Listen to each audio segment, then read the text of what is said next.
Good evening, ladies and gentlemen. Welcome to the Jack and Joe show. We are top of the league for now, Joe Sanson. Yeah, we are. Yeah, I was really relieved that it wasn't just for Saturday night.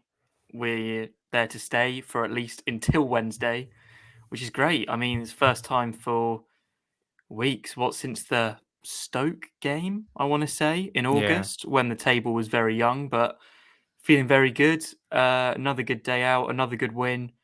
And it's so good when you're in a winning run of form in the Championship that there's another game straight around the corner.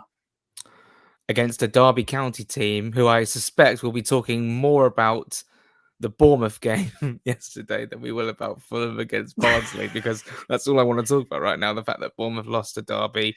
And of course, we could sit here on Thursday or next Monday with egg on our face. Because Derby are our next opponents as well. I thought they played really well against Bournemouth if you caught the game. Yeah, really did well in the second half. Was worried at half time that Bournemouth would sort of, after quite a dull first half, I want to say, like not the best quality from either team. I was scared they'd run away with it after taking the lead. But Derby came Mm. out, and Tom Lawrence in particular looked like a man possessed. Like he was playing very, very well. Could have scored another goal. First one, brilliant strike. Second one, Bournemouth's defending in that few minutes reminded me of the way we collapsed at Coventry when sort of everything went wrong for a few Mm. minutes. I Mm. think it was the right back, Jack Stacey, who's actually had a very good season, gave the ball away for the first goal, the equaliser, and then gave away the penalty straight after. And after that, you couldn't see Bournemouth getting anything from the game. Their heads dropped. And, from Fulham's perspective, you absolutely love to see it. I hope they stay dropped for the rest of the season, finish 24th. But realistically, it's just one game, so we can't get ahead of ourselves. But we're top. We've been saying for ages. Let's go back to last year, even Jack. We were saying we're too good to finish in the bottom three. We got proven wrong. We're now saying we're the best team in the league. For weeks the table wasn't agreeing with us. It finally is. Now let's try and stay there. Yeah, because it was almost like we were playing the better football and getting some really eye-catching results, but Bournemouth just kept winning. And yes, you can say 4-0 against Swansea after a defeat to Preston is a very good result for Bournemouth. But I still thought that Fulham have more firepower going forward. We're better in midfield. And of course, that is going to come to battle on December 3rd. It just feels like the biggest game of the season, obviously, not only just for us, but I think in the whole championship. Because right now you've got two runaway teams in ourselves and Bournemouth. Just very, very impressive win for Fulham on Saturday. 4-1, another 4-1 win after our 4-1 win against QPR after the 4-1 loss to Coventry. Let's talk about Fabio Carvalho back in the team, Yeah. back on the score sheet, and back within thinking he might sign the contract, Joe. When that report came out the day of the Blackburn game, possibly the day before. I The think it day was the day before, of. yeah. Oh yeah. Basically saying that he'd rejected our big contract offer, basically saying that he was going to be off at the end of the season no matter what. I tweeted that if that was true, and there's no way of me proving if it's true, then I didn't want to see him play another minute of football for Fulham again. And I Mm. stand by that if it was true. But for me, the fact he was starting means it isn't true. And if you look at Cam Ramsey's tweet, spot on, final whistle, look where Marco Silva goes, straight over to Carvalho. He didn't play like a player that doesn't want to be here. I know you could argue the opposite and say he's just trying to get a better move. He's playing well for us. He added something that we've been missing, in my opinion. I think Bobby Reid's been very good in the 10 role. Mm. But I think Carvalho showed what we've been missing slightly. And it's amazing to say that because we haven't been missing much. But his movement between the two midfielders this weekend in terms of Kearney and Harrison Reed and Mitrovic, he just plays in all the pockets of space and you never know where he's going to pop up. His work rate was excellent. And I don't think that Marco Silva would be starting him if he didn't still think there was a chance of keeping him. Mm. Um, I feel like Marco Silva is a very simple coach in that you earn your place no matter Mm. who you are.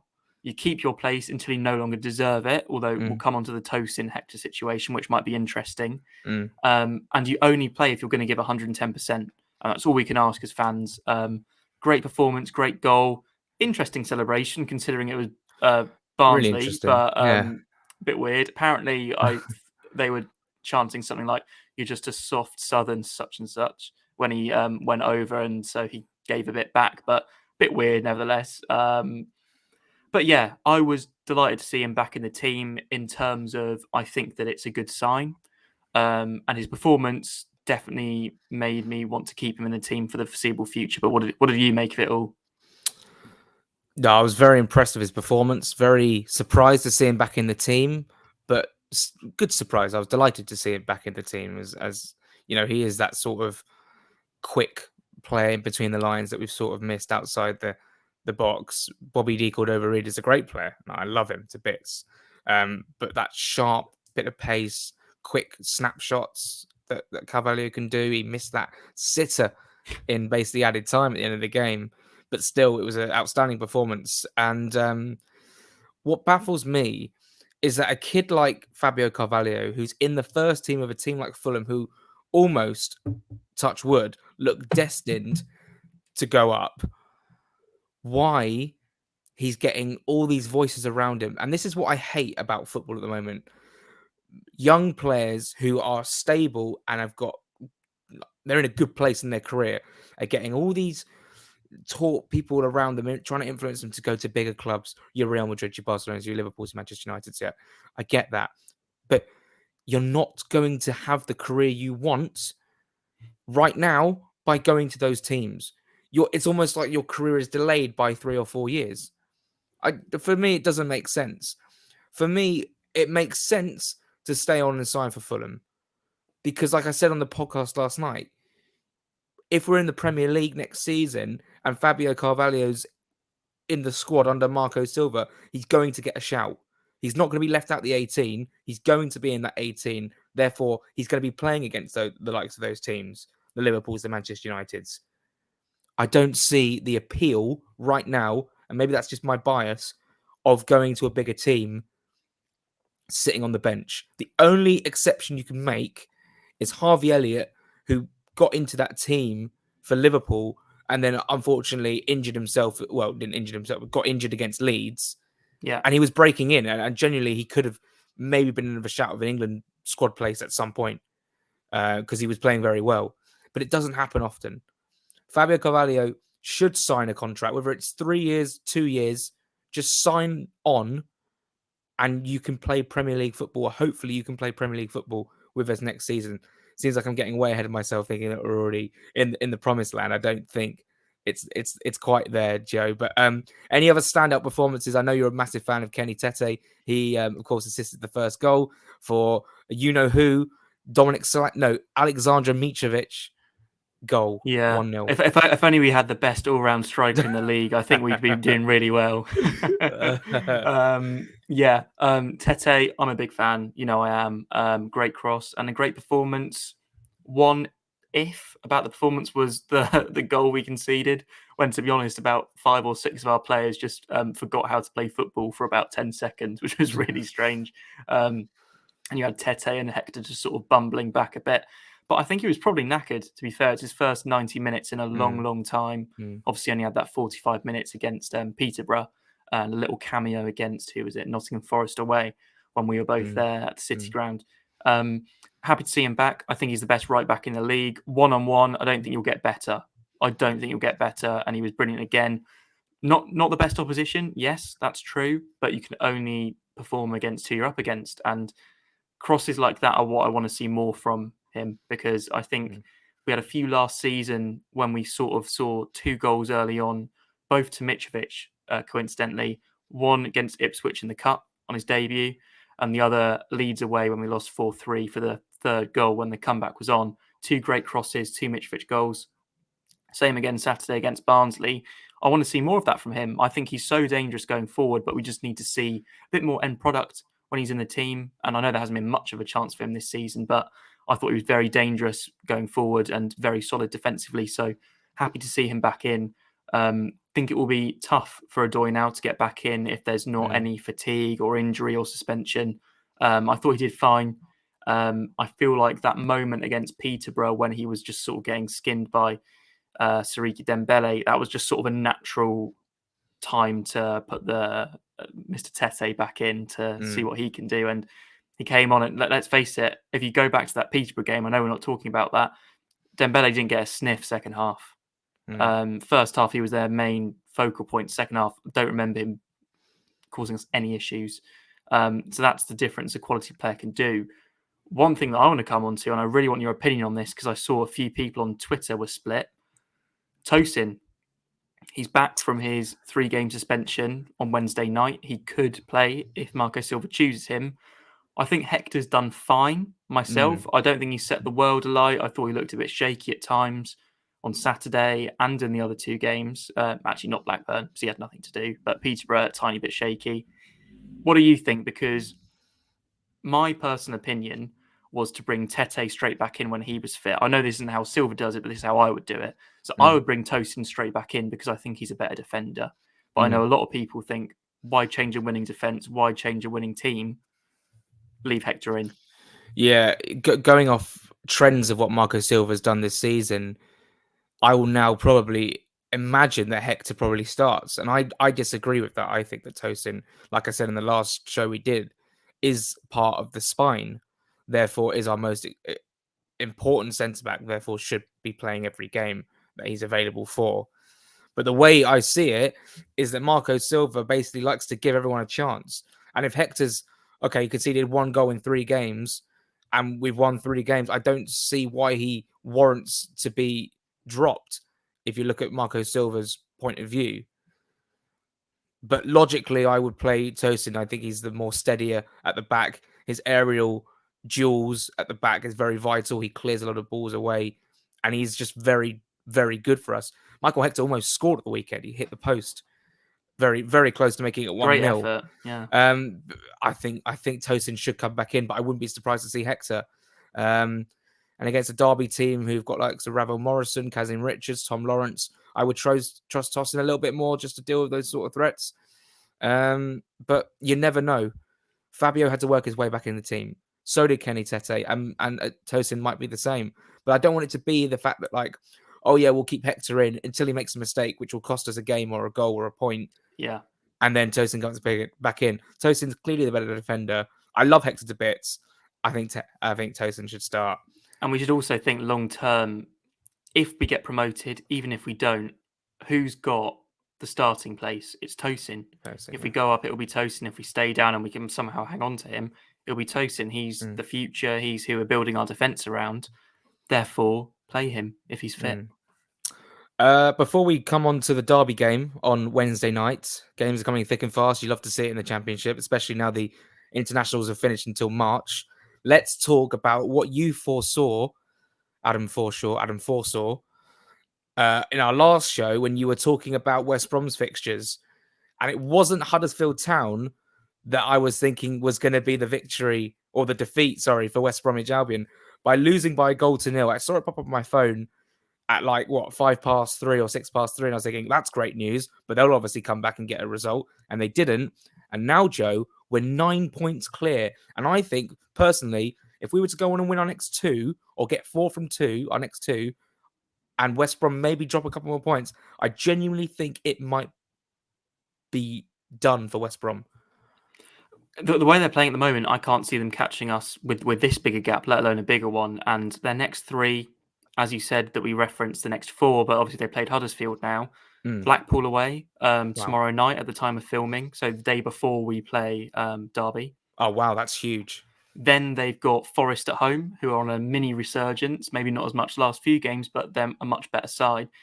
Then they go to Coventry. Those are 3 really tough games. And the way they're playing at the moment, I wouldn't back them to win any of them. I wouldn't necessarily back against them, but I wouldn't think, that's a banker, West Brom will win. You've got to think that we can try and widen that gap before the Bournemouth game, ideally. Hopefully with the Bournemouth game as well, but hopefully before that, ideally. 9 points, it's 10 with goal difference. They're not catching up to our goal difference. That's true as well. I always forget If that. they win games, it's very rarely by more than one goal. The only exceptions I can really think of are Bristol City when they beat them 3-0 and Sheffield United when they beat them 4-0 very early on in the season. And I agree. And I can't see at the moment a team that is showing enough to get top 2. If us and Bournemouth maintain the performance levels, maybe the performance level that Bournemouth was showing before the last game, then I can't see anyone catching either of us, and I would expect us to win the league. It's so much more complicated than that, and there will be so many twists and turns.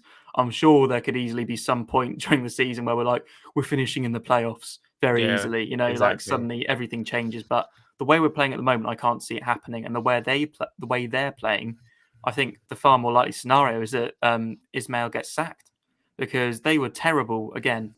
Their fans are not happy. If you look on the forums, on social media, there's boos a lot of the time when they play at home. The boos, yeah.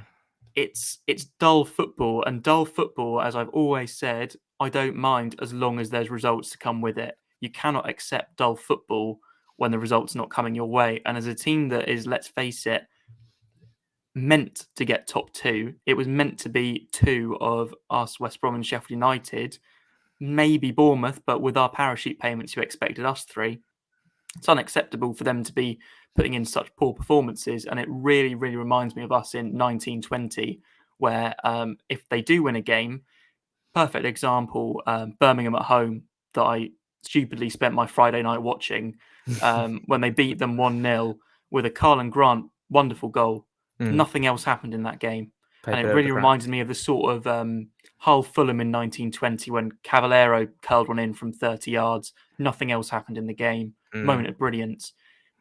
They're going to have to get a hell of a lot better. And this might age terribly, but I don't care if it does. Well, I do care, but not for my own pride. Yeah. The way they're playing right now, they don't get top 2. I don't think anyone else does other than us and Bournemouth. It's a very healthy gap to have with fixtures.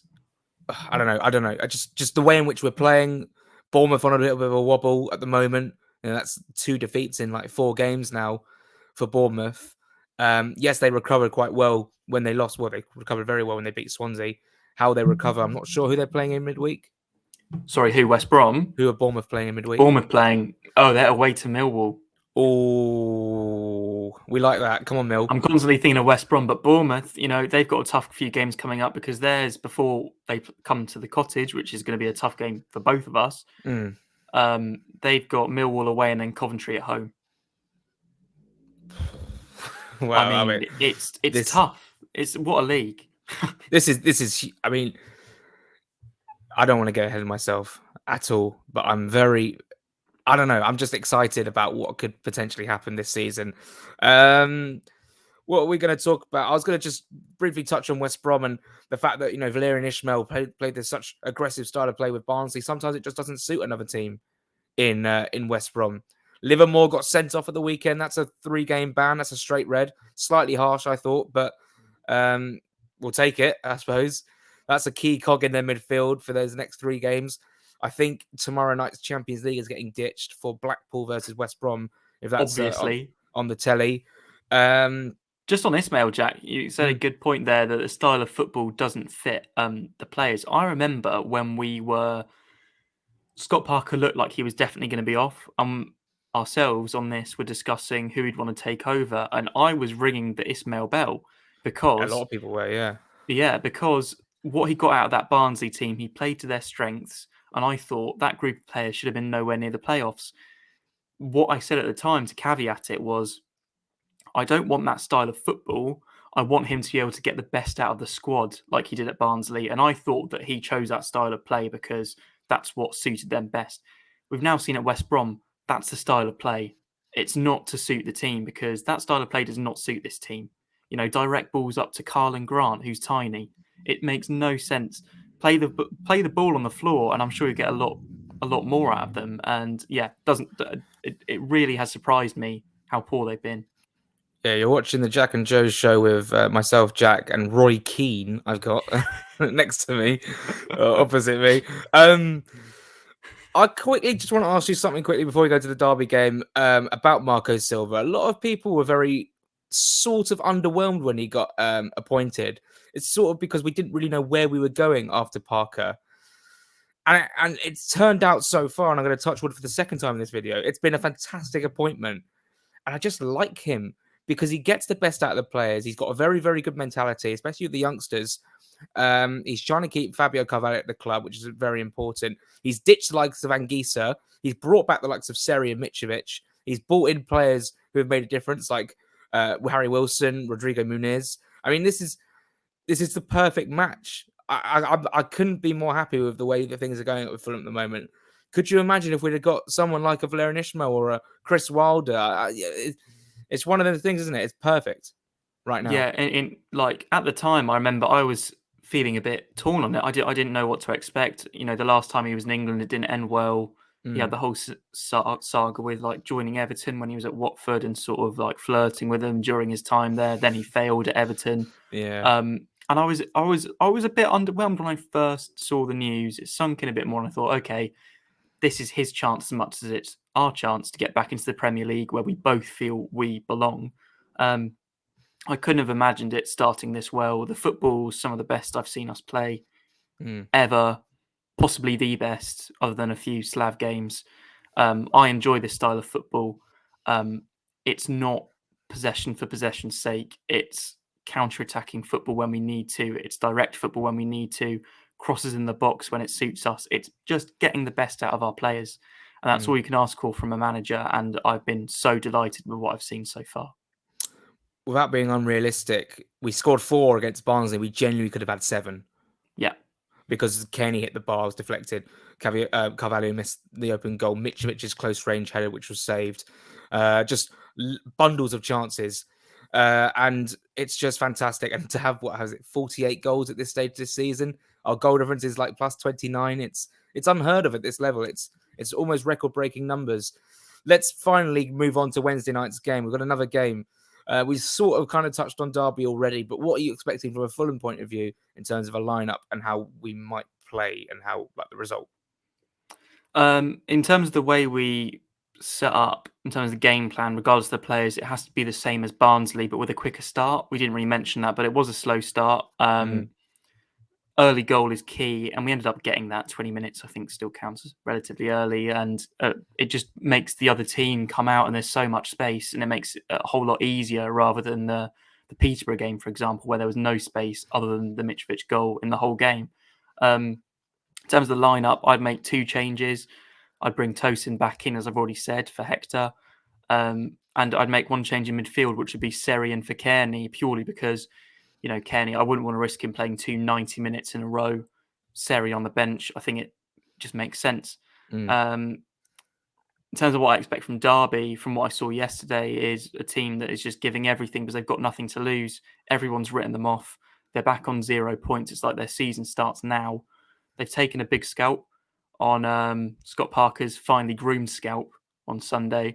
But it's one of these things where can they put in the same performance twice in a few days? They've got an old squad at the back: Curtis Davis, Jagielka, Mr. Bloody Richard Stearman coming on for the last 5 minutes to see out the job. What a guy!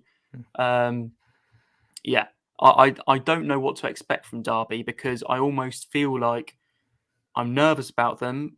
I don't know if they can match what they put in the other day, but I think there'll be a trickier test than Barnsley for sure. It shouldn't be. It shouldn't go unmentioned that without the points deduction, they're a mid-table side. They've only conceded a few more goals than us this season. I believe it's something like 3 or 4. 18 goals. Yeah, 18, and we conceded 15? So 3 more. Very solid defensively, get a lot of draws, mostly at home, but they could do a job on us. But I back us to have the quality see us through again. And that's the word quality that we've mentioned so many times this season. We've got high quality players for this division. In terms of a score prediction, I see it going one of 2 ways. 1-1, very frustrating. They nick a goal and we can't quite close them down because they've shut up shop. And they get an equaliser or something like that. Or we score very early and the game just absolutely gets away from them and we pump them 3, 4, 5-0. I don't know which way that's going to swing. I'm going to probably go with the 1-1. I feel like 7 wins in a row, it's great. but there's going to be a draw or a loss somewhere down the line. And hopefully, I'm not hoping this happens.